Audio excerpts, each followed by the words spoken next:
Welcome to the world of stand-up. So we're doing this, Jason? We are doing this. We're going deep. We're going Jason Haugen, founder of I don't know, what's the name of your company? Haugen RV. Haugen RV. Yep. Okay. That's not why you're here, though. No. I don't want to talk about RVs. Okay. I do want to talk about kind of what's up with you, and we need to crack some jokes. I had to cut out of I produced Culture Camp. Yep. And we had to cut out the funniest section ever of the episode that I did with you on your show. It was by far the funniest section ever. Yeah, I kept it. Okay. I have a little. I can't wait. It's gonna be a blooper one day. Probably. When I'm. Well, there's nothing blooper about it other than the fact that I had to convince you that it was funny. For those of you that don't I was shocked. Well, first of all, okay, so everybody, this is Jason Haugen. He's the host of Culture Camp. That's a great podcast. You've had some amazing people on there. You had Darren Williams on there. You've had your father, who's quite significant in the business world. You've had yourself. Obviously, you've done solo episodes. Yep. You've had me. I've had you. I mean, I didn't want to put that right at the top as far as the best of the best, but you know. I mean, you're up there. Of course, for sure. I know. Yeah. It's fine. We don't have to. Everybody know. We don't have to say it. No, you're definitely up there. Yeah. Anyway, but I was on his show, and we were having talking about comedy, and you asked about the left turn, and I was trying to describe the left turn, and I recounted an Adam Sandler joke that had a butt reference in it. Yep. I'll leave it at that. Yeah. So you don't even want to say it on yours. No, I don't want to recreate it because we can't recreate it. That's true. I was kind of in shock. I was like, he just said that. Yeah. Okay, and I'm like dying laughing in my head. And You I'm like look sweating. like a deer in headlights. Yeah, I was because I was like, I don't even know what to say. Yeah. It was good. It was awesome. I mean, it totally was a left turn. So a perfect example of a left turn. Yeah. I kind of feel like I need to say it now. It's up to you. You can totally it's say my it. podcast. Yeah, so you can do whatever you want to do. Nah, we'll leave it later. Anyway, how you been, man? I've been really good. Yeah? Really, really good. How's the fam? How's life? Fantastic. We just got back from a good trip in St. Lucia, so that was fun to kind of disconnect a little bit and hang out with Mikkel, and it was awesome. You missed a huge snowstorm here, which I'm sure you were sad about. Yeah. No, I'm definitely not sad about that. This winter's just been insane. It has been, hasn't it? Yeah. I was talking to my wife about that, and we kind of messed up. In the last few Januaries, we'd get out and go someplace warm during the month of January, and we just haven't this year. Really? And we kind of need to. It's the year to do it. Yeah. Yeah, the last couple Januaries been the last couple winters. As long as I can kind of remember, it's been pretty warm. Yeah. This has been insane. Yeah. And the snow's been insane. Good when you snowboard or ski, but Epic when you snowboard. And yeah, ski. but I mean, it's just been crazy. Yeah. Good for our economy. Well, dude, and you're always in Scottsdale. You're flying down there all the time. Like you don't have to deal with the winter near as. Why are we talking about fucking weather? I don't know. This feels like like we're on a bad first date here. It does. Weather, It does. really? Yeah. But yeah, I mean, I do go down there a lot. I love it. As you should. Yeah. That's cool, dude. So, when I was on your show, we talked about you being more open to kind of letting loose and being funnier. Yeah. You doing that? Yeah. Tell me about it. Dude, I like when I go public speak quite a bit. Yeah. Dude, mine's just cracking jokes all the time and picking on people, especially if it's my group. Yeah. Yeah, we're picking on people all the time. I have this lady who works for me, and she's been there for 5 years. Me and her like brother and sisters. So yeah, you gotta have fun with it. That's kind of my jam. My thing is to joke while I speak. I hate being super serious. I gotta have people laugh. It makes me more comfortable. So. Do you find, and I say this respectfully because of your age is an obstacle you have to overcome with warming people up with you? Because are you even 30 yet? No, man, I'm 29. You're 29. Okay. I just turned 29. Okay. Yeah. And you're a monster in the business world. I mean, thank you. I still got a long way to go, I feel like, but yeah. Shut up. We're doing good. If you didn't go any further, you'd still be a monster, dude. Yeah, no, and I do have to think about that sometimes because it's true. I mean, I want to keep chasing and chasing and chasing, and then my wife's like, "Look, like if we did nothing forever, like we'd be fine." I'm like, "Yeah, but I just got to keep going." Yeah. So I love that, dude. Like it's really inspiring. I remember, not at your level, but I started making some decent money in my late 20s, and it was an illumination for me because I realized how much I didn't know. Yeah. Like when you get resources and you kind of break through some barriers that you didn't realize that you could break through. For sure. It's kind of spooky. It's cool. So let me ask you one question. What was the dumbest thing in your 20s when you started making money that you bought? The dumbest thing? Yeah. Did you go buy like anything dumb or Like, because I see this a lot with like my peer group, Yeah. right? We'll start making money, or they'll start making money. I'm not going to say it's the door-to-door community, but it's door-to-door community. They'll just start going and You're not gonna, but you did. yeah, Dude, door to door, that is a crazy place to make crazy money quickly too. And at a young age, all of a sudden they go boom, and in 4 months they make 60 grand, and then in 1 month they spend 60 grand, and then they're like, oh shit, taxes, and I gotta live for the rest of the winter. What am I supposed to do? And I just see it all the time. So I was curious if you had a story that was like I bought everything, man. When I started, I had like, this was back in 2009. I had like 6 different Breitling watches, really, and 2 Rollies, and like I was stupid, and I didn't even know how dumb those purchases were until I was going broke afterwards, and I was trying to sell them, and you couldn't get shit for them. Like Breitling watches, they had that Breitling for Bentley series. Horrible investment. Don't buy them. Really, they don't have a proprietary like mechanism inside. It's like some random like run of the mill that's in other watches, and so like you can't get out of them. Really, I don't know that. I don't. Rollies are good, and pans, and Panarays, and I know. APs and stuff. Those are all good. But I did that. I way overbought a house. Okay. Like, it's actually just a couple blocks from here. I bought this 11,000 square foot house. It had a basketball court in the basement and a jacuzzi and a pool and the whole thing. And I bought it like almost immediately after I made my first pop of money. Really? And it was not a good move. I mean, gorgeous house. It ended up being. Oh, it sounds beautiful. We ended up. I mean, this Mediterranean. It's gorgeous. It was a Parade of Homes home. Winner of the Parade of Homes. Wow. Especially for Utah County, that's it's in Salt Lake County. Salt Lake County. So yeah. So that's legit. Yeah, that's legit. I still wish. I found out after the fact that after I got out of it, somebody else they ended up buying it at. I ended up losing the house, and they bought it at auction for $900 grand, and it was like it cost $3 million to make. Oh. And so I was like, oh, dude. Like, every time I drive by, I'm like, I miss that house. I miss that house. But I was so buried in that house. Really? I mean, $25,000 mortgage payment. And that's a little stupid. That's steep, especially in your 20s. That's steep. It was but we justified the purchase in that, like, whenever we would have clients come to town, we would just take them to my house to validate that we were legitimate in our business. Right. Which is ironically doesn't actually legitimize anything. It just shows I was stupid at buying a house. Right. But it worked. Yeah. No, makes sense though. I mean, it's kind of that world, especially with door to door. I mean, that's why a lot of guys do it is they flex. They try to recruit and flex. I tried to buy a Ferrari, but it was kind of a crazy thing. Like it was a 2008 F430 Scuderia. Okay. The sick car. Oh, they're so sick. Yeah. I ended up losing $25 grand on it because I put a deposit down on this place in Florida to buy it, and it took me too long to arrange the financing to buy the rest of it. And they sold it out from underneath me actually and kept my deposit. And I like tried to flex and say I'm suing for my deposit back, and they're like, yeah, go ahead. Like, we have a bulletproof thing here. You're not getting your money. Go ahead and waste attorney's fees if you want. Wow. And I took it to my attorney, and he's like, they're kind of right. Dang, that's rough. Yeah, that's a big chunk of change. Yeah. Well, did you learn? I mean, learn a lot. Oh my gosh, dude. Yeah. Like, I don't like right now. It's funny because it's like we still live in our house here in West Jordan, and it's 5,200 square feet. Yeah, it's a beautiful home, but it's not some fancy house yet. Like, I want to be in a different position when I get into my next dream house. Right. Yeah. I grew up in a big house, and I hate them. Really? Yeah. Your house is pretty big, though. My house currently, no. I mean, I could have went and bought like a big house. I mean, it's 3,700 square feet. Oh, okay. But I mean, tall, I guess, is what I was. I grew. Yeah, it's kind of the daylight thing. But I grew up in a 20,000 plus house my whole life.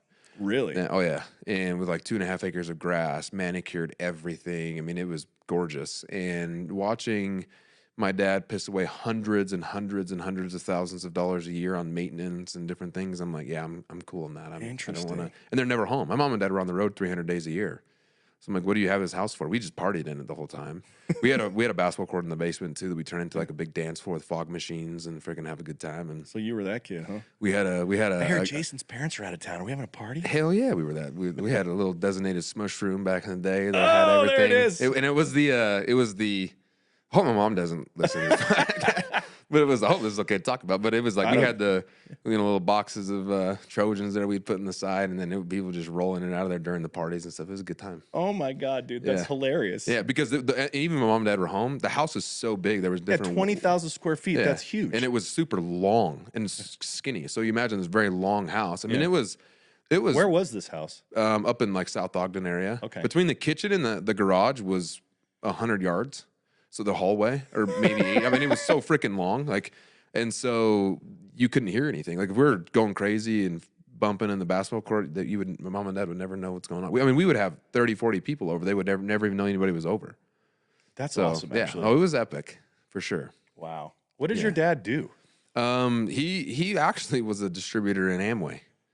Oh, he must have been one of the big dogs. Yeah, he was. He was arguably one of the top guys in the world for 25 years. What does that argument look like? Who else would be in that argument? You know, there's like he was right underneath Dexter Yeager. Was Dexter Yeager's like the biggest to ever live. Yeah. And he was probably one of his biggest legs. Wow. So, but he pretty much built Dexter's other legs too. So, yeah, my mom and dad were beasts. So he was just like recruiting and I mean, he was really good at speaking. I mean, I've always found direct sales companies interesting because basically, and you being so close to that with your father, tell me if I'm wrong. It seems that in order to be successful in those type of business models, you kind of have to be a coach. Yeah. Like, because you get out of your warm market from the people that you know, you have to get used to rejection. You've got to be able to have good messaging. You got to be able to live in a way that makes people think like, well, what's that guy doing? How can I be a part of it?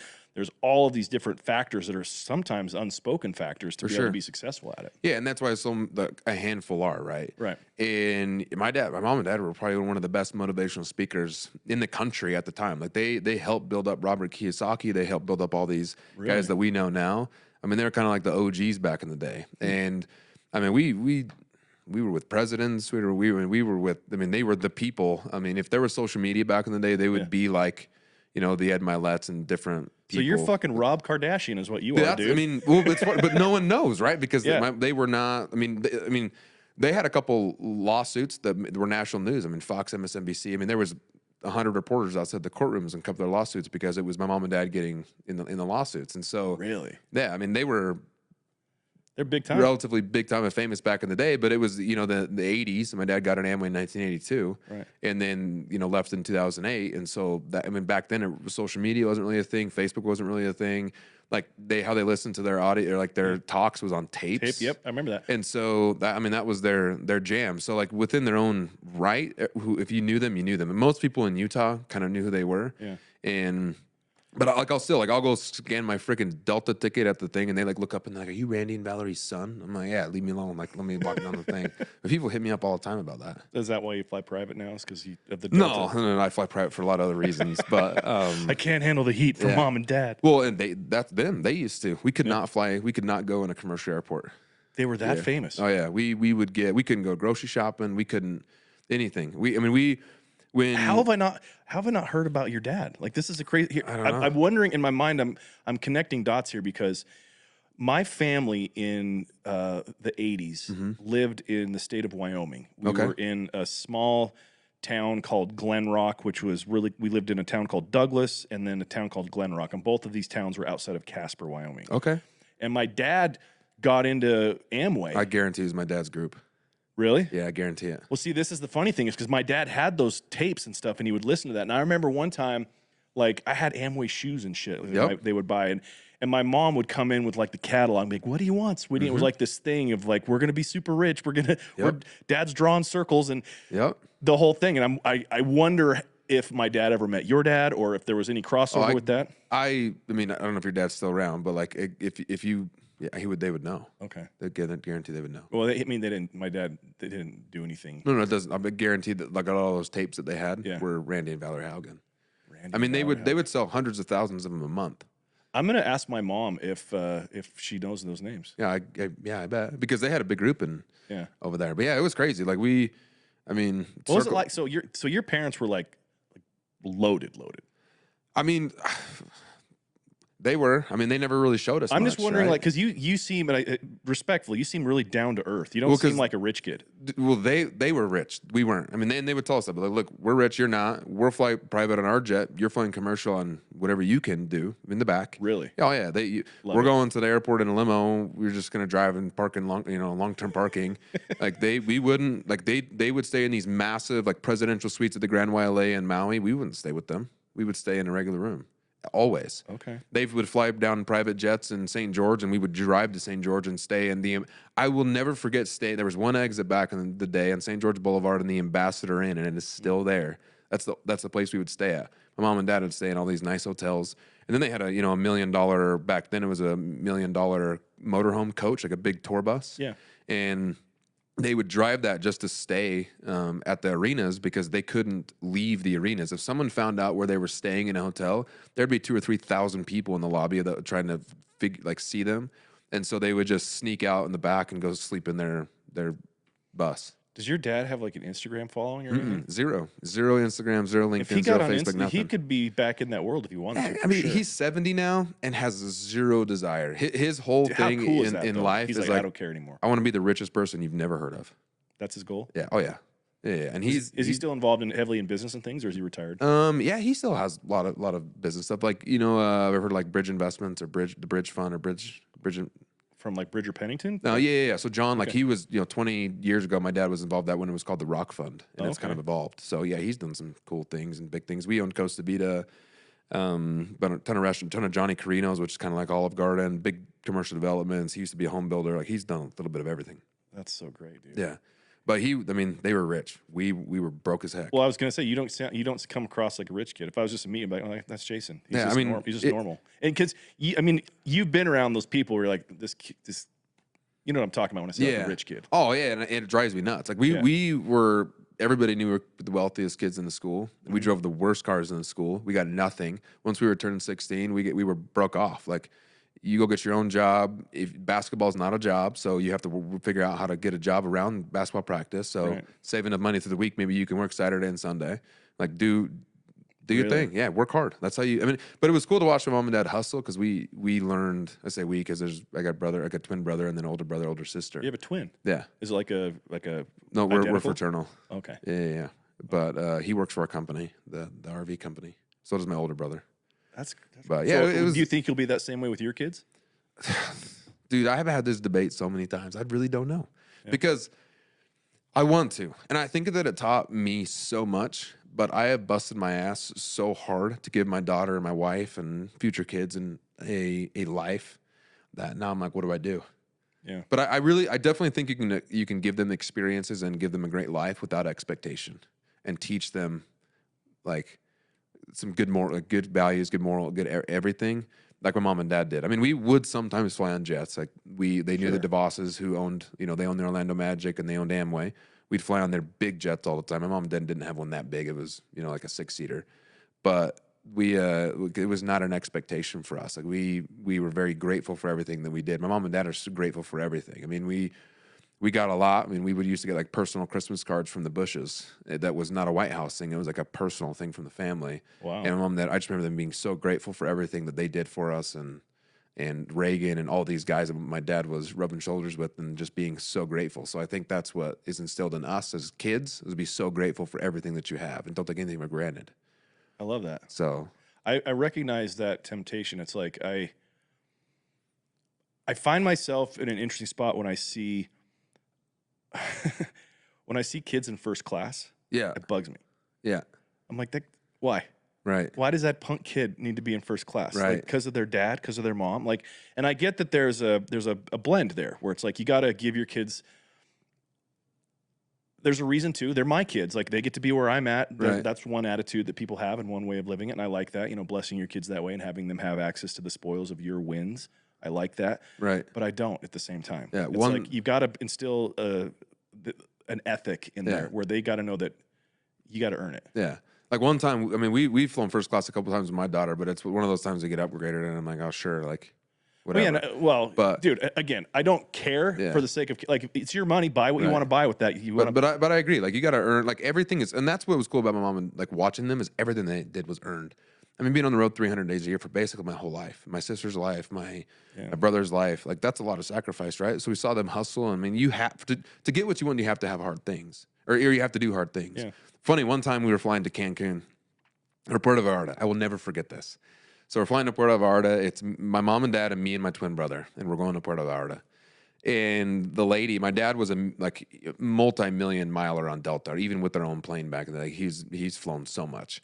And so the lady comes up to him and brings me up there. Hey, Paige and Randy Haugen came up to the podium, whatever. So my dad walks up there and I go with him. The lady's like, hey, we have a couple seats available. We'd like to upgrade, your sons.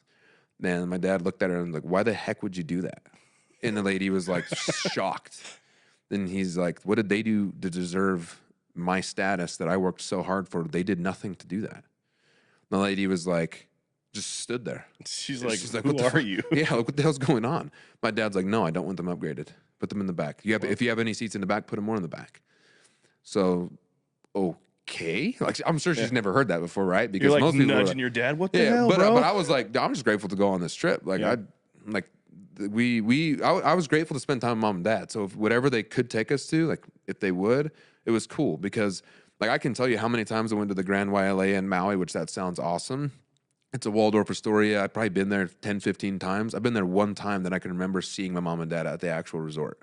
And we would be there together in theory, but we would never see them.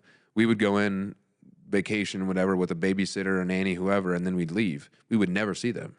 So it's kind of like a weird dynamic. And so with this Puerto Vallarta trip, it was a business trip, but we were excited because they were going to spend a little bit of time with them. So we're getting on the plane and the lady hands me and my brother tickets. She's like, I upgraded you because your dad kind of scares me. And I just want to make sure you're going to be okay with it. Am I getting you in trouble? I'm like, no, I'll be all right. And I was like, it's the first time I ever flew first class. We're like, dude, we got unlimited Coke. We're just pounding Cokes, like all this stuff. Like, this is how people live. Like, we've made it.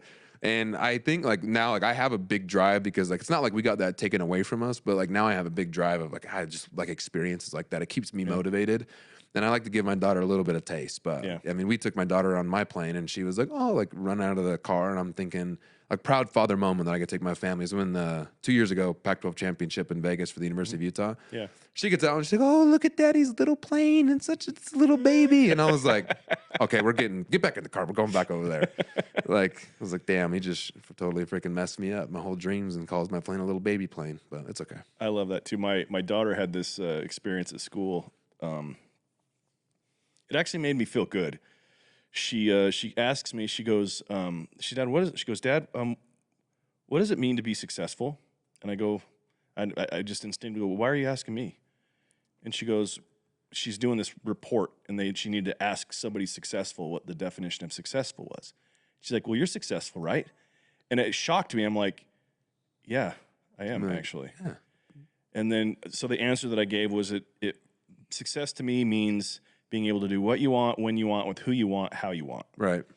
Freedom. And, full freedom. It's not about a number. It's not about anything. It's just about, access to freedom. Right. And it was cool too, because like I picked her up in my car. Right. And she doesn't like it.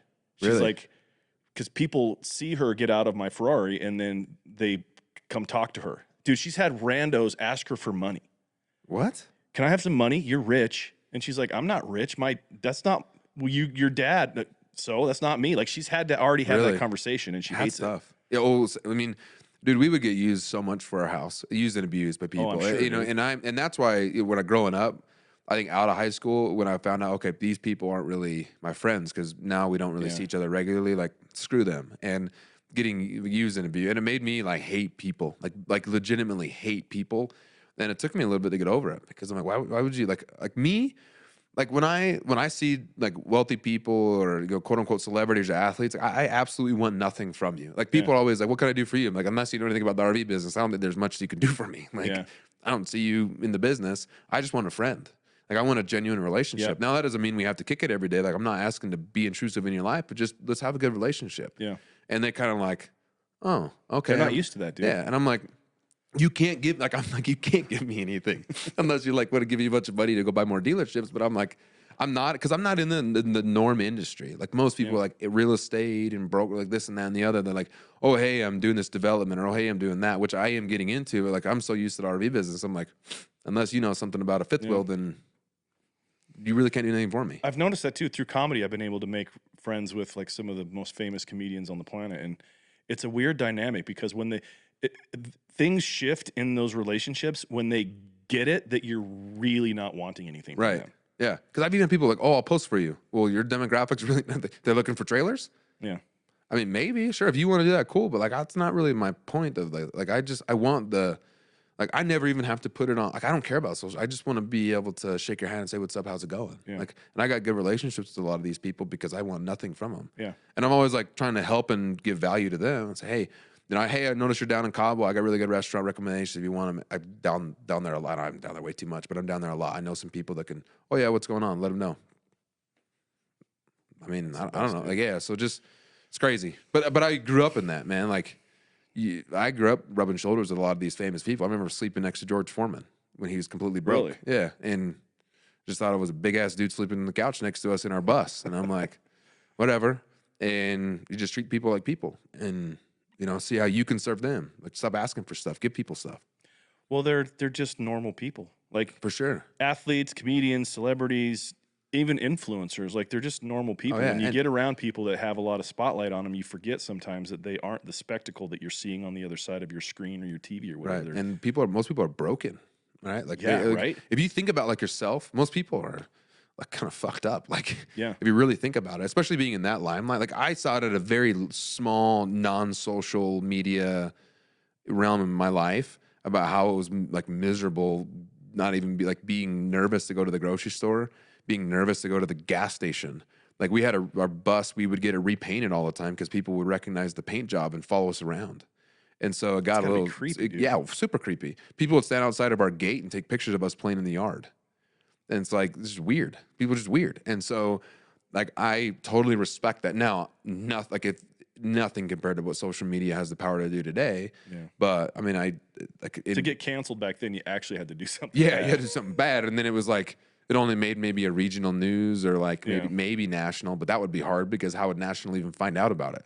Right. Like it's back in the day, you could get away with literally Well, there murder was sometimes. actual journalists back then. That, like tabloid journalists that were all about. I mean, now you have TMZ and everything's a tabloid. Everybody's filming this stuff, but right.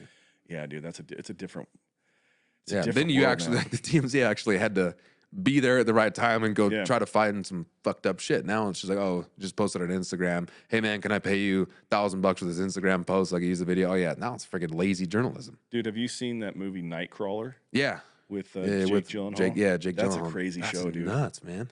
Just manufacturing shit going wrong so Yeah. that you can report on it. Yeah. It's got to be worse now with social. Oh, because of how the power of viral. Yeah.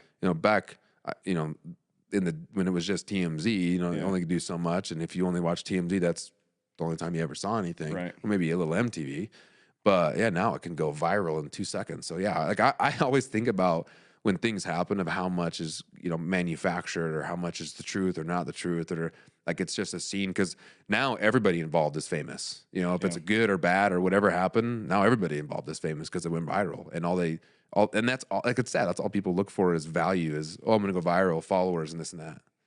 I've had this thought a lot that I think that with how fast technology has allowed us to change access to information and access to people, that like our brains can't handle it. Right. Like we're out of our gourd right now, literally. Right. Like we have access to, with its social media and phones and YouTube and all that stuff, we have access to things that we can't process. Right.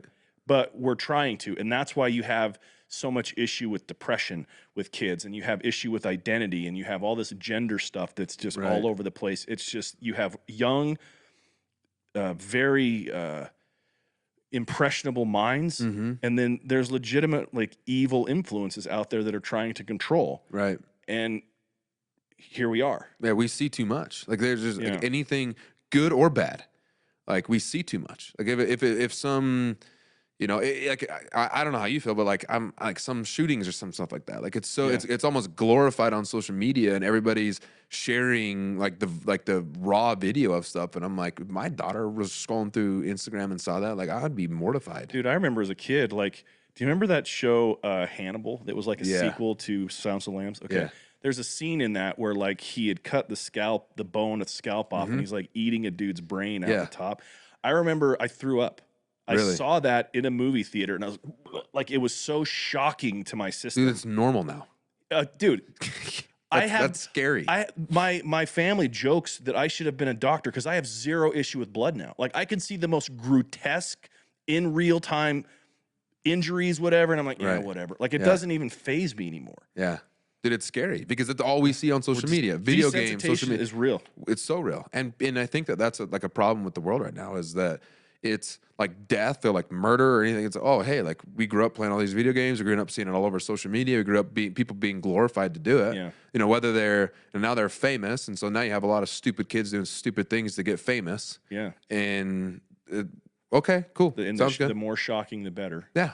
Yeah. It's really concerning. You and I had talked about something last time we talked, but I've seen it happen more and more where people like they like to glorify for the sake of likes and views horrible situations Yeah. for their own gain. Yeah. Like they want to show something that is quite personal. Like if somebody dies or somebody's going to commit suicide or something, like they like want it to be a viral moment. Yeah. I mean, I know exactly what situation that you're talking about that was super screwed up. And Yeah. it's sad because in other people's brokenness and sadness or trauma or something happened, they want to, oh, hey, I'm going to tell the story, not for the story's fact, it's for my own personal gain. And how many followers can I get for this or for that? Like dude, it's disgusting. I had this thought. I think I'm onto something. Sometimes I have a little crazy conspiracy brain here. Okay. I really wonder how accurate likes and views are on social platforms and how much they're fucking with us by making us think that people like and view our shit. And that a part of the algorithm that they have is comments from people and things that like make you think in this world that you're doing something different. Right. And that, oh, I've got like, if you look at how crazy fast people could grow on TikTok back during the pandemic. Oh, yeah. I don't buy for a second that's all real. Right. But those are actual people on every one of those accounts. I mean, there's a girl that goes to our gym that's got like 4 million followers on TikTok. Holy shit. And she does her stuff, and I'm like, that can't all be real. Right. 4 million people? Right. 4 million people. That's like a lot of people. City. That's a massive metropolitan city. There's more people in Utah. Yeah. And she's got like, billions of likes and shit. And it's like, how can that be real? That's crazy. And then you look at Instagram and everything, and that's what everybody's trying to hack. They're trying to hack the algorithm to get more likes and follows for whatever and no one can figure it out. Nobody can figure it out. Yeah. I don't know if it's all real. I would love, that would be a cool movie idea to like create some sort of thing where like there's specific accounts that those social platforms choose, and it's just like, we're gonna make Jason viral. Right. We're gonna make everything he Dude, do blow I up. bet. I mean, there's got to be a way that people are messing with the algorithm that they. Oh, you know it's true. Yeah. Dude, if you followed Elon's purchase of Twitter, he's been very open with the things that he's been learning as he goes through and kind of fixes things. First of all, he fired like 7,500 people right out the gate, and he's had to get rid of all these like activist programmers and people in the organization that he didn't even know were still there sabotaging what he was trying to do. Really? And so I haven't really paid much attention to the Twitter thing, but I know it's messing a lot of like it's better now. Yeah. It's way better now, and it's they don't throttle. Well, they still throttle you because Elon's figuring out all this stuff that was in the code that was put there to throttle conservative voices and to throttle different ideas. Right. And he's very open about it. It's kind of crazy. So it's like, if that can, and to see then, of course, like the collusion with the government and the FBI and all this stuff. Like if you go and Matt Taibbi is an actual journalist, and he's been a part of that with Barry Weiss, who's another actual journalist, where they've been going through and they have these drops that they call the Twitter files. Have you heard of any of this stuff? I haven't. You go to Twitter and they drop these Twitter files thing, and basically Elon has given them access to Slack channels, to emails, to everything to show what was going on. Really? And just last week, the former head of safety and public safety, I can't remember her name. She's a Persian woman. And then another guy named Yoel Roth, who was one of their main people. They were being interviewed by Congress. at this one of the, I can't remember, Jim Jordan's the leader of the group, but there was actual collusion and silencing of voices around COVID, around Trump, around like the Hunter Biden laptop story. That was a big one where like the FBI came to Twitter and they had all these back channels and top secret things where they were basically, the FBI was coming to Twitter saying, hey, you need to do this account by you need to silence this tweet, you need to do, like, directing them. Really? And internally they were kind of dealing with like, how do we handle this? And they just kind of played along and they did whatever the FBI said. Before so the New York Post, if you remember, they released a story about this Hunter Biden laptop. They had all this stuff about Joe Biden stuff in China, stuff in Ukraine, his dealings, like all the money, like everything was in this laptop. And the New York Post did a story about it. And Twitter, and before the story came out, the FBI went to Twitter and they go, look, there's going to be a story that's coming out. Actually, no, that's not the order. The story came out. The New York Post posted the link to the story on Twitter. The FBI immediately said, this is Russian disinformation. We have proof that this came from a Russian whatever, all this shit. And so they muted it. And they had this policy that was basically you can't release leaked or hacked materials. And they were trying to say that the Hunter Biden story was a leaked or hacked material, which is how they justified internally what they were doing. And then Facebook went in line, like everything, they silenced that. And then the Twitter files about this showed all of those communications internally and with the FBI and everything about what happened. And it was 100% to like keep that story out of the media. Wow. And there's been like COVID, same thing.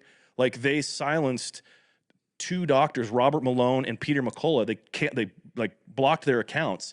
And these guys were educated at Harvard. Robert Malone was one of the guys that invented the mRNA like sequencing in vaccines. Like, so he knew about what was going on. And they were saying this vaccine doesn't stop transmission. It doesn't prevent the spread. Like it's a bunch of this is all through pharma. Like this is a money-making machine. Like, right. And they cut it off. Fauci, dude, that guy, I can't wait to see him be behind bars. He is the shittiest human being ever. And he's the highest paid government employee. Really? Yeah, like his salary is like $450 or something for a government employee, and they don't. This is another thing. The NIH, which is the National Institute of Health, there's a law, and how they got it passed, I don't know. Probably in some pork belly part of some bill that they signed, right? That makes it to where they don't have to disclose royalties that they receive from pharma at all. So what? Yeah. So there had been. But they're making college kids do all this shit, right? So you have the institute that is that's supposed to be governing the safety of these medications, be able to be bought, and they don't have to report it. That's crazy. And a lot of this stuff came out too. Like there's more things about that in the Twitter files where like the FBI paid Twitter, really, to help with the cost of all of the additional policing that needed to be done for the tweets. Dude, this is freaking insane. Well, dude, we would have never known this if Elon Musk hadn't bought Twitter. Right. I'm glad he did. I am too. Yeah. Well, now he's public enemy number one. Like all these lefties are like, dude, he's just a piece of shit. Yeah. He hates free speech. I'm like, what? No, that's the point. Yeah. Because like, dude, it's crazy. And it's funny. It's like, oh yeah, we love free speech until someone else says something that we don't like, and then we hate free speech, but we only can speak freely on our side, but the other side, no. Like it's just, dude, it's so screwed up. Well, the idea that we have to preserve our democracy by having more rules. Like, wait, what? What? Don't you? Huh? That's not I don't know. Dude, I have a family member who lives in Canada. And and she's it's miserable, especially through COVID. Miserable. Yeah. You can't think for yourself in a country like that. Yeah. And that's relatively freer than most governments like that. Yeah. And it was insane. Like literally people being thrown in jail all over the place. Yeah. And then you have that tyrant Trudeau up there acting like he's just the most sweet, benevolent, nice guy. Yeah. Dude, I've always said this. I don't think there is a decent human being that's a politician. I think the people that get into politics could get in as a decent human being, but the system itself will corrupt. Well, once they find out the gains they can get, and they play the game, and hey, you want to be in this for the long game, this is how you have to do it. Oh, okay, cool. Dude, the proof of that is the rules about investing. Right. You know what's funny is people don't realize this. So if politicians can invest however they want with the information they receive, Right. A normal citizen, that's insider trading. Right. So if you're on like Nancy Pelosi was over the banking committee for a long time, and her husband, Paul, was a massive stock trader that was always investing at the perfect time in these right companies, knowing stuff was going to happen because of things that his wife would tell him. Right. Well, back in 2010, there was a public upswell in that happening, and the general public was pissed. And it was so much so that it became a thing where we're like, no, I think it was around the time when Martha Stewart went to jail. Right. Because people were like, dude, what she did was so freaking not, like, it was, oh, we got a whim of this is going to go bad. Let's get out of this stock. And then she got tagged for insider trading. It's crazy. And they used her as an example. Yeah, it's crazy. And so that caused more scrutiny to come on politicians because these politicians were making so much money investing. Right. Well, so there was a law. The politicians passed a law. They said, fine, we're listening to the people. We're about the will of the people. We represent you. They passed a law that said that politicians couldn't do that. Literally in the next session of Congress, after they passed this law, like 6 months later, they pulled it out. Right. And they didn't say anything to the public that they did that. So they made the public think, oh yeah, we've got these protections on ourselves now. We can't do that. And then they yanked it. Yeah, dude, it's all for their gain. Right? Of course. How do you go in the office with a couple $100,000 of net worth, and now you're worth hundreds and hundreds and hundreds of millions of dollars? Trump is the only politician that got poorer being politics. Right. Yeah. He even said, like, I remember one time he was in a press conference, and he was like, I'm getting, like, I think it was between when he got elected and when he took over in January, that he's like, I'm spending this time basically figuring out how I'm going to turn all this over to my kids, and then probably going to lose a lot of money. Yeah. And he did. I mean, and a lot of his stuff was real estate, went up, went down. I mean, well, dude, the Trump name is so toxic right now anywhere. Like, it's got to have been a massive thing for him to, like, because his brand used to be, dude, everybody used to love that guy. Right. He was like motivational speaker guy. I want to be like Trump. Like, rappers were talking about Trump. Like, everything was cool, dude. Yeah. And then he does this, and all of a sudden he's loathed in such a despicable way for being all these different other things. It's like, dude. When we go back to a lot of the interviews before he was president, a lot of them asked, hey, would you ever run for president? Oh, maybe. Oh, yeah, I think you should. Like, even Oprah asked him, I think you should. That's an iconic clip, that Oprah clip, where he's like, I would only do it if I needed to. Yeah. Things were going so bad that we needed to. Yeah, and then he does, and then... that he gets the machine turned on. Right. And he did I think for every race or like sex, whatever, straight, gay, bi, like every LGBTQ, I think he did a lot for those communities. Oh, he did, but he will never get credit for it. No. Because he doesn't, like, I've had this thought that, like, it's interesting when you look at the difference between conservative politics and conservative messaging and conservative policies versus liberal politics and policies. It's like the liberal side owns culture. Right. So they've got the musicians, and they've got Hollywood, and they've got the cool, good-looking people. Right. So they have a better marketing machine. Right. But their message is soulless. It's about everybody being the same. It's about, socialism. It's about all these things that, like, don't actually allow you upward mobility. Right. The messaging for conservatism is way more self-empowering. If it's your fault if you fail, right? But it's your fault as well if you succeed, and you get to take the gains of that success. Capitalism isn't evil. Like, there's reasons that you can make money in it and have it not be a bad thing. Like, right. But they don't know how to market that message. Yeah, no. And you have all the ugly people that are conservative. Yeah, I mean, except for chicks, way hotter chicks on the conservative side. I will say, yeah, for sure. But yeah, like, everybody calls the conservative side a bunch of rednecks and different things like that. But it's true. I mean, if you look at the different sides, one of them is, hey, we're just everything. Hey, everybody's fine. I see you. Yeah. You want to be a pixie fairy and have leopard gender, but then it's like identity. Cool. But then you see people. You see people in those situations, and it's like you can do whatever you want to do. Like, you can be whoever you want to be, no matter what it is. Like, that's the part about being an American, is you are free to do whatever you like, to be whoever you want, not to do whatever you want, because people, you can't just start shooting people, but like to be whoever you want to be, and kind of pretty much say whatever you want to say, within our laws and different things like that. But that's being stripped from us, and like, you're seeing it on both sides. And a lot in Hollywood and athletes and different things, that they speak, like, they want to do something or say something, and they're told they can't. It's like, wait, now I'm kind of confused of what's going on. Like, this is defeating the purpose of America. And I think that's what people are getting lost in, is like, we have some very good friends of ours, me and I have mutual friends that are about, like, free, whatever that means on either side, whatever that means to you. Like, Waylon's all about free, man, free. Yeah. it's not, don't like, he's not saying, you know, we all know Sean's conservative, but like, you know, pick a side. He's saying be free to do whatever you want to do. Like, Well, that's the irony. You can't choose freedom and be and espouse things that don't make you free. right. Right. And that's why we're in America. And it's funny because like I have some family members that are from out of the country, and they were in the war over in Bosnia Croatia area, really? and like living through that war, did everything they possibly could to come to America. And then he brought his family over to America, and he's like, you don't understand how good it is here. We go back, you don't understand how good it is. I mean, you hear about these like European countries and Asian countries, like in modern times, it is like like, why would you want that? And so it's crazy that everybody that comes in America, they're dying to get in America, literally dying to come to America, and we take it for granted. All they want to do is they hear about this American dream and all these things going, like, you can be whatever you want to, you be whoever you want to be. You can do whatever you want to do. You can hustle. The harder you hustle, the more money you can make. And all these dreams and aspirations where their governments tell them to be one way or do one thing or this, that, and the other, they're dying to come here, and we sit here and we take it for granted. Yeah. And it's like you just talked about, like, success, right? And freedom. Like that we're losing the freedom aspect of this. Like in our Star Spangled Banner, it talks about freedom. And like we forget our national anthem, not Star Spangled Banner. I guess it's called the Star Spangled Banner. Yeah. Same thing. Yeah. But we're losing that. And it's like it's the people. The scary part is that like America's the last bastion. Right. Like even though there are other technically free countries, it's not like here. No, not at all. And if this one falls, dude, the world is fucked. Yeah.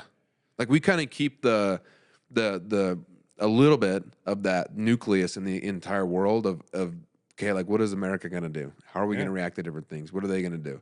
And if we lose that, man, like it's sad. And like I think about my daughter growing up. I'm like, man, what are we gonna do? What am I supposed to do? Like I grew up, you know, saying the national anthem, being prideful in a flag. And now when you fly a flag out, you're looked down upon almost. Yeah, you're considered like you're a right winger just by having an American flag. Yeah, but then you go talk to these military guys, and they're like, I fought, like gave my life or gave my lamb or gave everything that I had to fight for the freedom for you to do whatever you want to do, whatever that is. Well, I think part of there's a couple of different angles in that I think is interesting to discuss. One of the angles is that, so if you talk like veterans, right? Right.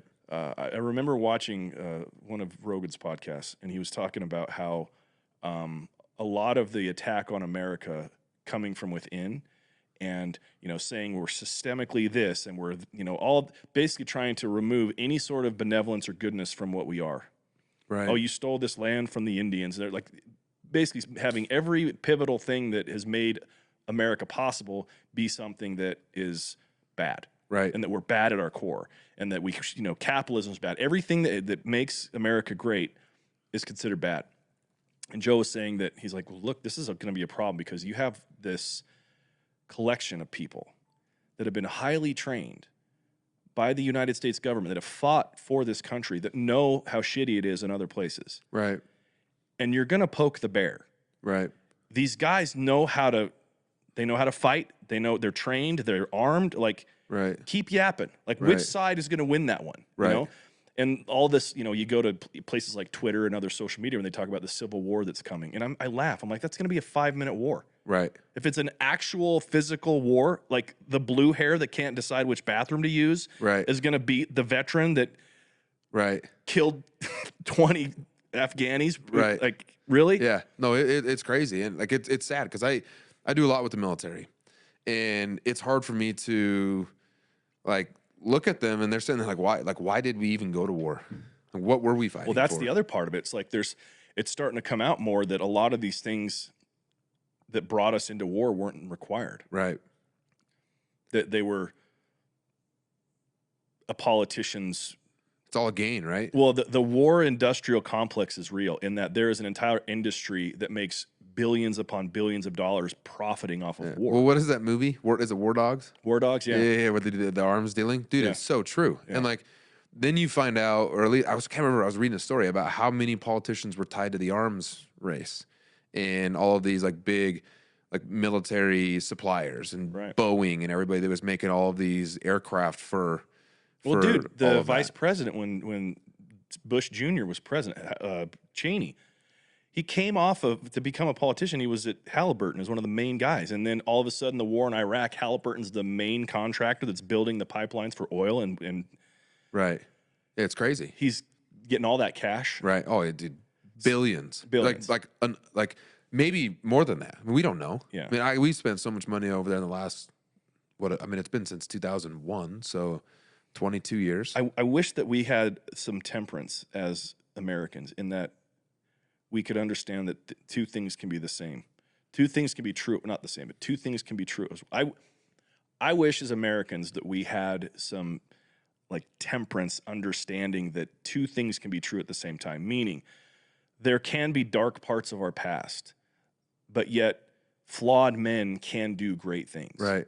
And that both we can be completely shamed and full of shame that we allowed slavery to be here as long as it was. Right. And, you know, the denial of women's rights and some of the other things that have been like dark parts of our past. We can say that's bad, but also recognize we've come out of it. Yeah. And instead of acting like everything is because of white supremacy and the patriarchy and all this nonsensical, unprovable ideas, we go, well, look, yeah, there's some things we need to work on here and have a real discussion about it. Right. And the problem that I've noticed and why we don't is because it would expose the intentions of the people bringing it out, and none of those intentions are actually to sow unity. Right. No, it's to to divide. profiteer. Yeah, it's the profit and divide. Yeah. It's to keep people in there wanting more of whatever they can, quote unquote, get them. It's keeping them on the teat, right? Yeah. And instead of making us a one unit or unity or be, you know, like standing behind one cause, they're trying to divide everything because they can figure out how to profit and send a message and profit from that message. And it's freaking nuts, dude. Like it's how many crazy people to see. how many people would be like out of business if the actual realities of racism were spoken instead of all of this nonsense? Dude, there's organizations that are getting funded millions and millions and millions of dollars over it. Yeah. It's crazy. And like I was just watching a thing with Morgan Freeman, how, you know, he was in an interview and the guy was like, you know, being I think it was Chris Wallace. It wasn't Chris Wallace. It was when he was like being a black man in America, whatever, and he was like, stop right there. I'm just a man in America. Yeah. And Chris, I think was it Chris Wallace? It I think might it have was. been. He was like, I didn't mean in that same interview, he was asked about Black History Month. Yeah, and he was like, it should just be History Month. Like we should be a part of American history. He goes, is there a White History Month? Yeah. You're saying my whole history it's that one. It's only 1 month? Yeah. I love that because a lot of like kind of those race purveyors that profit off of, you know, the victimhood of well, racism is real. There's shitty people out there that have stupid ideas about other people. That's never going to go away. We're not going to ever get rid of racism. But it's funny, like we think that we can do justice of giving Black History 1 month. Yeah. It's like, isn't that kind of doing the complete opposite of what we, in theory, everybody thinks it's supposed to do? Yeah. Like, oh, we're going to make them feel special 1 month. Okay, well, we're just going to forget about it all the rest of the 11 months? I get why Chappelle has had as many conversations in his specials about the transgender stuff. Because think about it, like, if Black History is 1 month, and let's it's the shortest month. Right. But yet Pride Month is an entire month. Right. And it's a brand new thing, and like the atrocities that African Americans and just Black people throughout history have endured, they're way worse, than the struggle for the LGBT community to be embraced. Right. Well, yeah, and it's like I get why he's like this. I don't have a problem with those people. I have a problem with the conversation around those people. Yeah, and it's crazy, and like why can't we just like all come together and say, okay, this is a part of just, you know, we're America.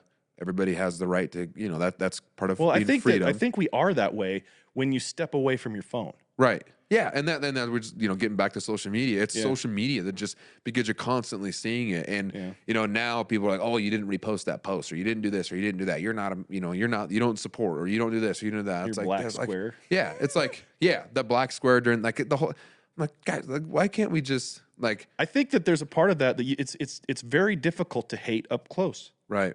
You have to be really a loathsome person to hate somebody that's in your presence for a time trying to get to know you. Right. You can still not like somebody or not, but to like truly hate people, it's very easy when you separate them and you have an enemy now that's depersonalized. It's not a person to you. Right.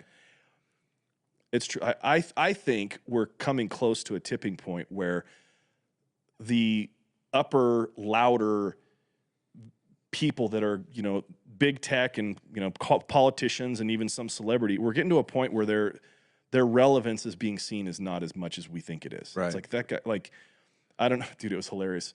So, you know, the singer John Legend? Yep. So he on Twitter posted this video. Well, Pfizer actually posted it, but it was a video of John Legend. And he says, I care about my health and my family, my kids, and that's why they're all boosted. And he's doing this whole thing about, you know, make sure your kids get boosted.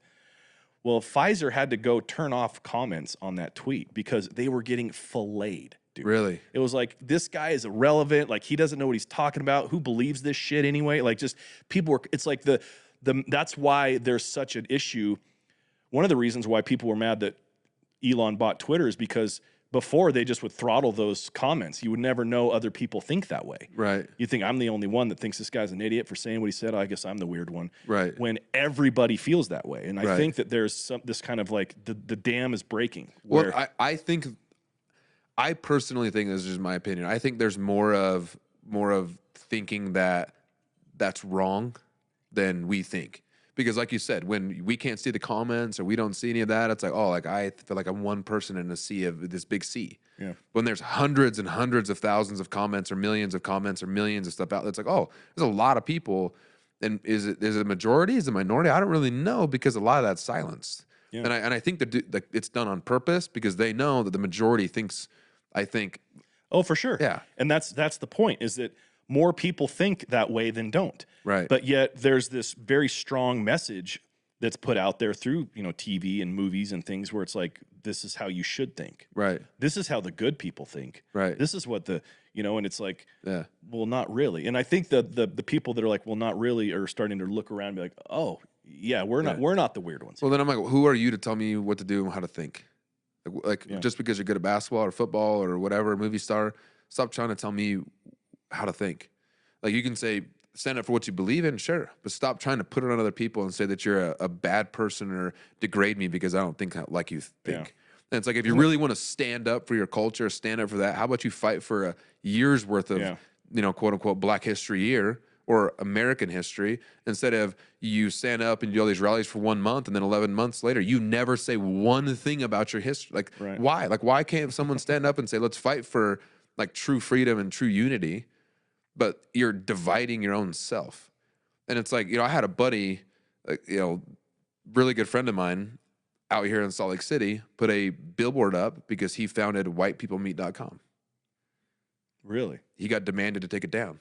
Whitepeoplemeet.com. Because there was like LDSsingles.org. Farmers Only. There was Farmers Only, Christian Singles. There was, you know, blackpeoplemeet.com. There was, so it was, you know, whitepeoplemeet.com.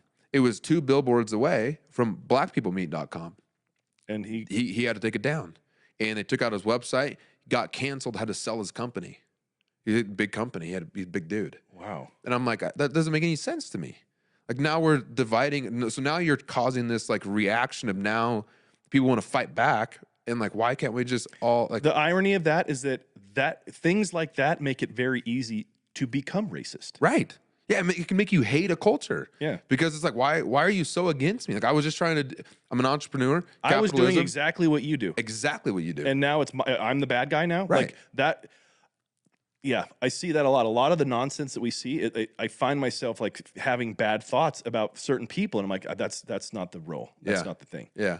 I can see how lesser, like, you know, people that are, it creates racism. Yeah. That's how racism is created, is when there is a lopsided dialogue in an unfair sort of thing. That's why, and they're very strategic about it too, because it's a crazy thing where it's like, they've changed the definition of even what racism is. Right. Technically, you can't be racist to white people, according to the definition that they're trying to push. Right. Because white people have all the power and the white supremacy and the systemic whatever. And it's like, oh, no.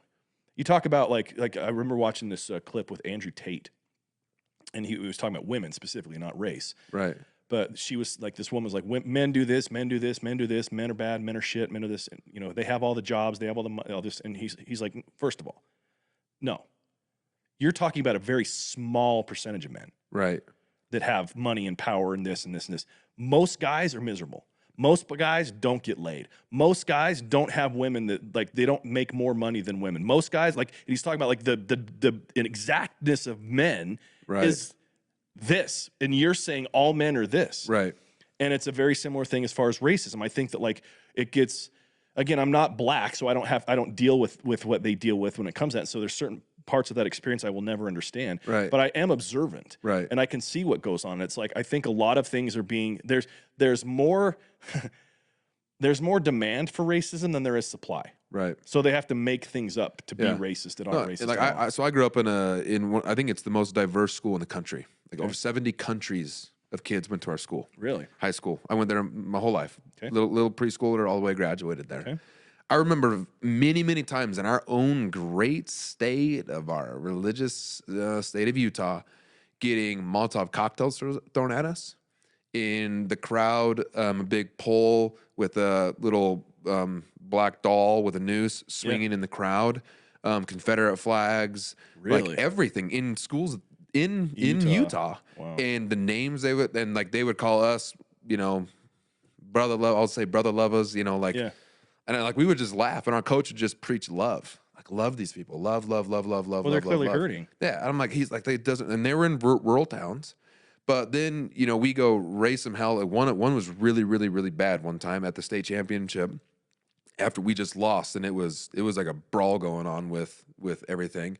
And we go to the state and we're like, what's up with this? Like we got to figure something out with the Utah basketball, you know, the Utah Athletic Association, whatever. And they're like, oh, they hushed us. I'm like, what the heck is going on? Like, and then it's funny because a lot of our foreign exchange students are from Africa. They don't really have a lot of racism in Africa. So like, what does this even mean? Why are they mad at us? What did we do? What did I do? And I'm like, I don't know, man. Like, I'm like, they're mad at me. And I'm like, but you know, my grandparents are basically from off the boat from Italy and Germany. So I wasn't here. Yeah. Like, I don't really know why they're mad at me. And then we got a bunch of these, you know, African kids that are like, I have no idea why like what's even going on. So like, it didn't really hurt us. Right. But I'm like, that's like, it's crazy. Like, it's crazy. So like, I do understand, but then I'm like, why? Like we didn't make a big, I want to make sure it's very clear. Like I am in no way minimizing the experience of having to deal with that. Yeah. Or minimizing other things that are systemic when it comes to, you know, there's like all sorts of housing lending stuff that came out from the 60s and stuff that was really shitty for black people. And there's gerrymandering of districts to make sure that, you know, things don't happen properly I get it.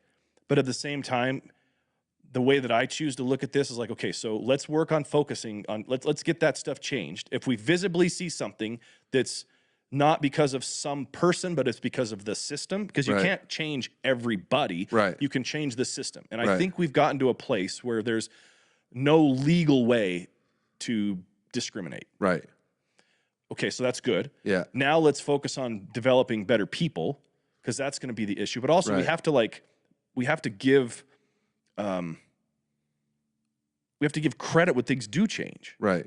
Yeah, and so you go to those, I mean, that was when I was in high school, so that was 10 years ago, or I guess a little bit more than that. So now you go to these places and they're cool with us, right? Like they're accepting, everything's, you know, time to changing. We're cool with them. Like, hey, like, thank you. You know, I got a buddy who still coaches there, and hey, like, he's like, it's way different now. And like, it's now our regions have changed because the school's gotten bigger, so we're more in the you know, the suburbs and the cities of the main, you know, down this Wasatch Front. But it's like, it's funny because they would try so hard to make us mad, and we're like, we don't even know why. It doesn't bother us. Yeah. Well, I've felt that a way to look at it that I think is healthy is to equate life to like a game of Hold'em. It's not what you're dealt, it's how you play your hand. Exactly. You can have pocket aces and lose. Right. And you can have a 2 and a 3 and win the pot. Exactly. And so that's where it gets to be like on the person. And that's why America, I feel, is so important as a country, and for us to maintain the goodness of what we have here so that we can continue to do that. Right. And like, you can like take the person for what it is. Like I wouldn't say like those towns that we had those issues with, I wouldn't say it was a whole town. Yeah, I'd say it was a bunch of stupid idiot high schoolers. But like, you can't, you know, when something happens or one race does another, or one, you know, this or that or what, like, just take the person for the value of the person's. Don't judge an entire country or like, just take the person for what it is. One of my favorite comedians, Brian Callen, he says, he's like, people need to be smarter, man. Like, he goes, there's so much better reasons to hate somebody than the color of their skin. Right. It's true. It's true. Like, it He means tells a nothing. story of like how in Africa there was these two tribes that were like next to each other, and one was really tall and one wasn't, and they hated each other. Like hated each other. Like we're talking like Hatfield McCoy times 10 type hating each Really? other. And he's like, people hate each other. That's Right. going to be the thing. And we get attached. The problem with racism, it's based in hate. But the racism and the problem is the hate that's the problem. Right. And I'm like, that actually makes sense. Right. Because there's going to come a point, if you look at how our world is evolving, where there's not going to be that much delineation between race. Right. Like everybody's fucking each other. And so you've got Yeah. black and white and Chinese. Everybody, it's going to look an amalgamation of kind of like this Yeah. it's going to look like some average person, little darker skin, dark hair. It's going to be the same. So what are we going to hate then? Yeah. Then what? What's the Yeah. agenda then? I mean, it's When we're all the same? Yeah. It's crazy. And like, I don't know. It's funny because then you say like everybody's mad about one race or another, or white people this, or in America this or that. It's like, first off, we weren't even founded by white people, really. Like it was, you can say it was Spaniards or Spain. They're relatively darker colored skin. Right. And it's like, well, then you go to like Africa, or you go to like the island countries in the Caribbean, everybody's black there. It's like, so what? Like, it's the region that we're a part of. Yeah. Why? What's wrong with that? Like, why? Like, you came to like our it's like me trying to go there and saying all this stuff, and they're like, bro, like this is just the way it is. Like we're just we're dark because Well, it's they're trying to like whitewash history too, or blackwash it, I guess. And like when you look at the history of slavery, period, like the Irish, there's tons of slaves in Ireland. There's tons of slaves over Europe. Like it's not a solely black thing. Right. You go to Jamaica, they talk about these big plantations that they have, and I'm like, it's not solely a black thing. Like there's, but that's been more of the talk because of like the popularity of America. There's the boats that came over from Africa and the whole timing of that. But well, then you have the Japanese back in World War II. Yeah, and they gathered. camps in the 40s, they put them in camps. I mean, I have my wife's grandpa was put in a camp. Or great grandpa was put in a camp. He's still alive, and he was in the military, in the Navy, in the military on a warship, and they put him in a camp. Wow. I mean, our own government did that. Then it's like he's like, hey, like you'll talk to him. He's a little salty about it, but he's like, it's just the way it was, and they don't know what they don't know, but like it is what it is, and it's just, I don't know, it's crazy. If we could only just love each other, man. I know. Just fucking peace and love, bro. Right. I mean, we need to get everybody high, dude. But it's just due to too much brain cells to be worrying about stupid stuff. Yeah. Well, it's true that like you clearly you're not actively engaged in making your life better if you can allow those type of things to like stop you. Right. Yeah. I mean, you gotta keep your dream and a vision alive, and keep doing you, and keep trying to help as many people as you possibly can, and you can only control what you can control. Try to be better, try to be good, and the idiots, you just gotta get out of my way. And what's cool right now is power of social media, and a lot of people kind of the voice, or there's a lot more voices coming on because Twitter's not being filtered anymore. Yeah. Is that we'll see a lot more people get shut down, a lot more things get shut down, a lot more things nonsense get shut down, and voices being raised, and I'm excited to see what we can do as a country. Good ideas win, man. Like if you're allowed to have a true marketplace of ideas, the best ideas win. Yeah, and I don't understand like some of these initiatives like that was going on during COVID, and especially with the movements that was going on. And I'm like, you're literally like preaching hate. Like I don't understand why in any situation. Like I said, they're bored. Okay. Yeah, our life in society is too easy. Right. We don't have to kill what we eat anymore. Right. We Especially don't have when you're to just sitting at home for chop COVID. wood anymore. We can like get riled up over dumb stuff because we have too much time to sit and think about it. Yeah, way too much time, especially during COVID. You just sit on your freaking phone. There's nothing else to do, and it's crazy. I mean, that's a whole another thing. But how fast everything shut down, and like that's bizarre to me. It was bananas. Like I never thought in my wildest dreams that the United States and the world could do what happened. It felt like a different country. Yeah. Oh yeah. It felt like a different world. I remember I had a buddy that had access to like one of these little CrossFit gyms because they had shut everything down, and we would go work out there. And the dude that owned the gym, it was like we were in Germany or some shit because he's like, I can't let anybody see you coming in here. Oh, dude, it's nuts. I'm like, this is America. And he's like, I know, but like, and to credit to guys like Waylon, because he was calling bullshit on that from the jump. He's like, they can't do anything to you. Right. What are they going to do? Fine you? Don't pay the fine. Like, then sue them afterwards. Like, this stuff will never ever stick, and it's Right. true. Like, it's not sticking. No, and it's crazy. Then it's like, the essential businesses. Well, what's essential? What's not essential? Why is it essential? Then everybody got in that argument. Then everybody's like, we don't really know what to do. Well, dude, weed shops and booze were open. Like, Heck that's yeah. essential. I guess so. People got to drink. Yeah, that was the liquor stores were like the #1 thing to open. I think sales like shot through the roof during COVID. Dude, I remember I drank so much during COVID. Like, it was a problem. I really had to check myself afterwards, and I had a period of sobriety when I was done because I just couldn't deal with it. Really?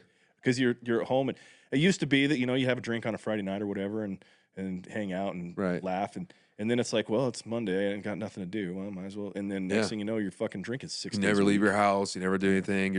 I had more home cooked meals during COVID than I can ever even imagine that's ever. I mean, it was kind of cool because I met my wife at the end of 2019. COVID hit, and we just pretty much just spend quarantine together. Wow. And just chilled. It was a good. That was time. probably good for your marriage. Yeah, I mean, it was actually really good for her family because I got to. I mean, I literally every single night was a home cooked meal at their house. They're like my brothers, and we're so tight now. And it was really cool because I don't think I would have. They're so busy that I would have never been able to do that now. Yeah, and it was cool. I had a good time. I mean, I partied during COVID. I traveled a lot. I went to Mexico a bunch. I mean, right when they were letting people fly, that I was flying everywhere as much as I could. I mean, we bought a dealership in 2021, or we bought dealerships in 2020, and then a couple more in 2021, the beginning. And dude, I was freaking going everywhere. I went to Cabo at the end of 2020. Dude, we were mobbing everywhere. I mean, as much as I possibly could. that's so cool, man. Yeah, it was. So I'm like, damn. Now everything's busy. I'm like, shit. We need a little bit of something to go off so it's not so busy. Everything was cheap back then too. It's true, man. Everybody was needing business. Yeah, that's crazy. Mr. Parker, do we got the current events? Yes, we do. All right, what do we got here? I've been thinking long and hard about this one. Sounds dirty. Doctors call it concerning. The average penis length has grown in 30 years from 4.8 to 6 inches erect. Damn. 1.2 inches is a lot. That is a lot, dude. I think the Asians getting out of this culture must be breeding out.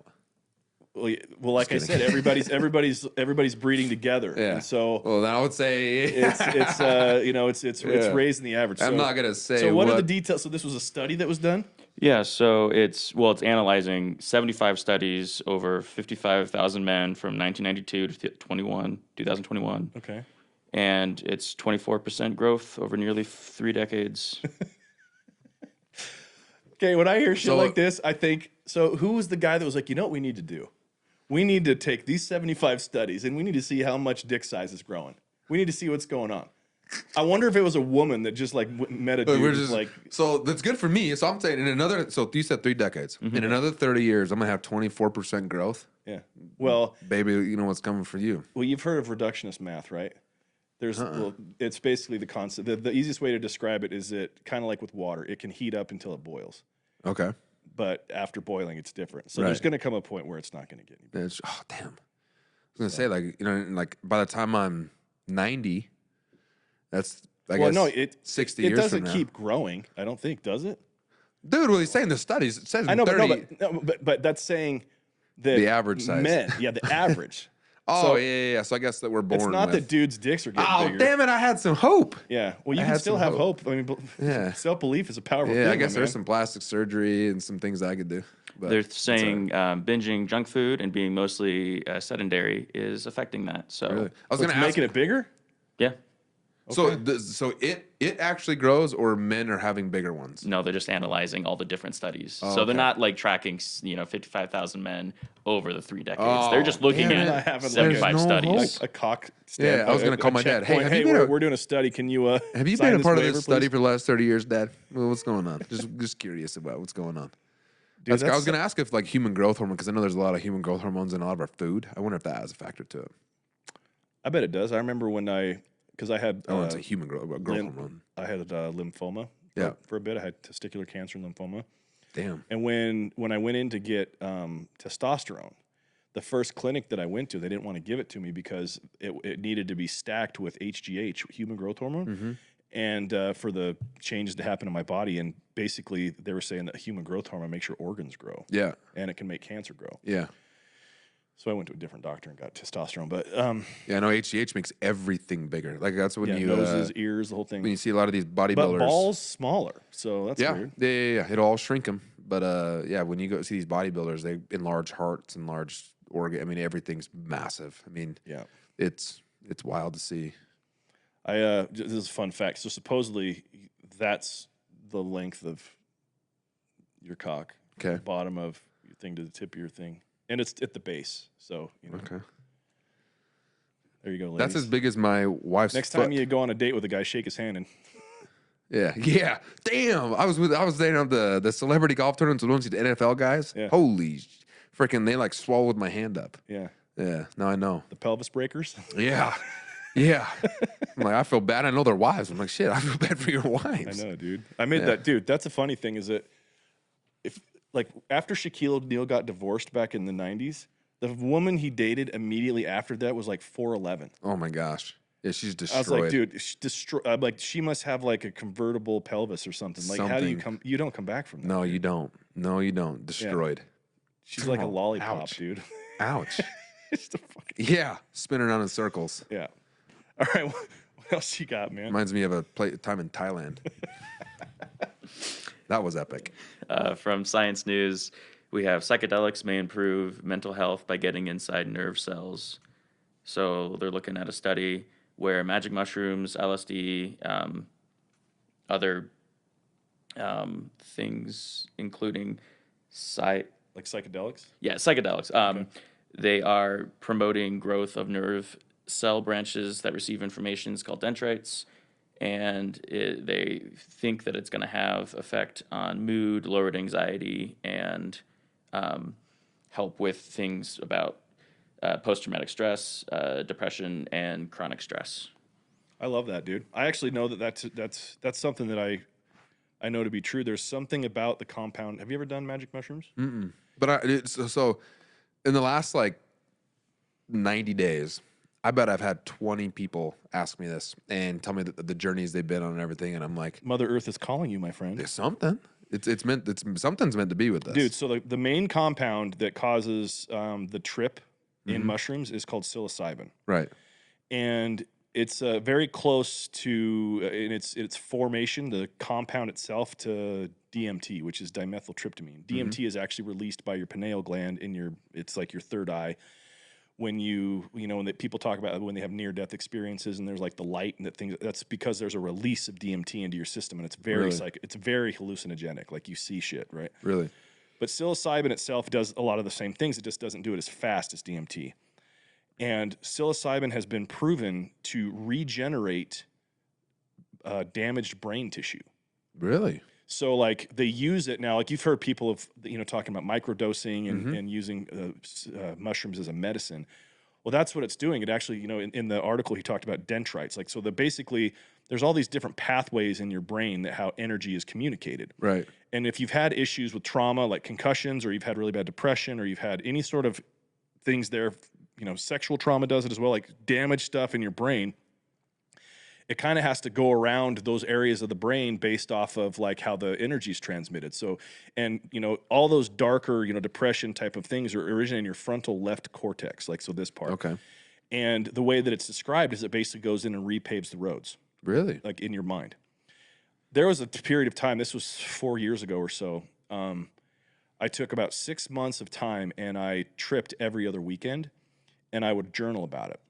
And I noticed that as that happened to me, my thoughts would become clearer. I had an ability to be very articulate in what I was thinking and connect more complex ideas more easily. Really? And it really was something that helped me to like be sharper and more balanced. Yeah, I mean, a lot of these guys that I'm being told about are like very prominent businessmen in my Well, dude, life. they talk like the main people at Google and stuff. They have talked about they go to Burning Man and trip balls, and they use it to tap into the cosmos to understand the best ideas for humanity and stuff. It's some real shit. Dude, it's nuts, and I never really heard about it. I mean, I know high school, college, everybody's tripping on whatever. Yeah. But now there's like a direct effect to it, and I think Canada just fully legalized mushrooms. Yep. Well, Oregon, it's legal.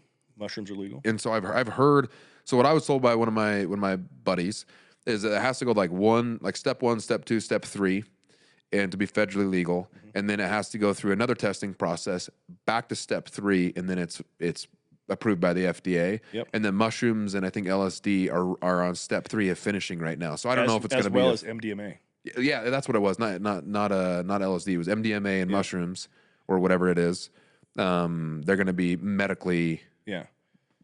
The MDMA one's going to be interesting because that's basically what ecstasy is. Really? And it's, Molly or whatever you want to call it. I've never done it before, but I've heard that when you do it like properly, it's really quite good for your mood and your outlook, and it helps you because it's basically just what the drug does is it just stimulates your feel-good receptor of whatever that serotonin or whatnot. Yeah, that's what I've heard too. It's like the party drug. Everybody just has a good time smiling. Yeah, but the crash after that is you feel like shit for like 3 days because you it's like a muscle. It's like you just did all biceps for a thing and then you just can't move your arms for 2 days, and that's that gland that was released that they did. But when you use the medicine differently in a more controlled way, it does. You don't have because they're talking about, like you said, like a microdose or like a very controlled way instead of just popping some pills to go to a rave. That's a little different. Yeah. Interesting. Yeah, I'm excited to see what that can do for CTE in the NFL. I mean, that's why I own a cannabis company for Revenant. Is we own with Jim McMahon. Yeah, and that's right. You're with my buddy Greg McCluskey too. Yeah. Bear Flag. Yeah, the Bear Flag brand. Yeah, and we're really good friends with him. He's I think he's one of the investors. Yeah, he's with Kyle Turley in that business. So Kyle Turley, Evan Britton, Jim McMahon. Yeah, that's why I was down at the Super Bowl. Okay. And I didn't know you went to the Super Bowl. Or I was down there. We Revenant sponsored the cigar party. Okay. And then also the celebrity golf tournament. And I mean, that's why I got behind it, is because CTE and all the things that the cannabis does for CTE. So I'm interested to see what this was. It psilocybin. I'm interested to see what it does. Yeah, it's undeniable at this point. It's on a similar trajectory that weed was, but it's happening faster because weed kind of paved the way. Yeah.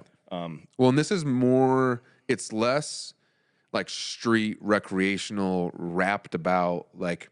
It's almost it's less like taboo, I guess, because it's not really talked about much. Yeah. It's just there. Well, and it's being viewed as an actual medicine. Yeah, instead of there's even been this push with weed to like call it cannabis because it is a medicine, and to get rid of the slangness of how we in a way like reverence, have reverence for what it can do as a beautiful, because it's one of the most incredible plants ever. What things it can do. Yeah. No, I will see what happens. One of my buddies said that he does some journeys with his wife, and said that he's never felt more connected with his wife. It's real shit, dude. Like it's a very cool thing. Like I've had moments like that with Amy, even with cannabis, like where you get on a nice stone and there's like just a softness there that connects you, and it changes your mind. Yeah, unless you get so high you can't have sex, then it's just like, damn. Just pop a pill, bro. Combine the two. Well, you just so high you forget what you're doing. Oh, yeah. Just laying on top of each other. Oh, shit. Wow, what is this? Why are you inside me? What do we do? I'll just get off of you, just like spinning. Yeah. I'm not going to say that's ever happened, but. You're like, wink. Well, dude, I really appreciate you coming on the show, man. Yeah, thank you so much, man. It's been awesome. Appreciate you. Yeah, so where do people find you if they want to learn about your RV business? They want to buy one from you? If they want to follow you, where do they go? So HaugenRV.com, it's HAUGEN RV.com, it's kind of like more of a landing page at the moment until we're ready to rebrand everything. But it's got all of my different stores in there. I got 8 stores, a 9th opening up actually in a couple weeks, so we'll be 9 stores total. Me personally, Jason Haugen, again HAUGEN, but I'm on Instagram. You can hit me up, DM me. I'm always on there. So yeah. Cool. It's been a fun chat, dude. Yeah, I appreciate you. Appreciate you too, man. You guys know what to do. If you like the show, please share it. Make sure you subscribe to the channel and everything. If you feel like leaving me a 5-star rating and review on iTunes, I'd appreciate that too. But this is Stand It.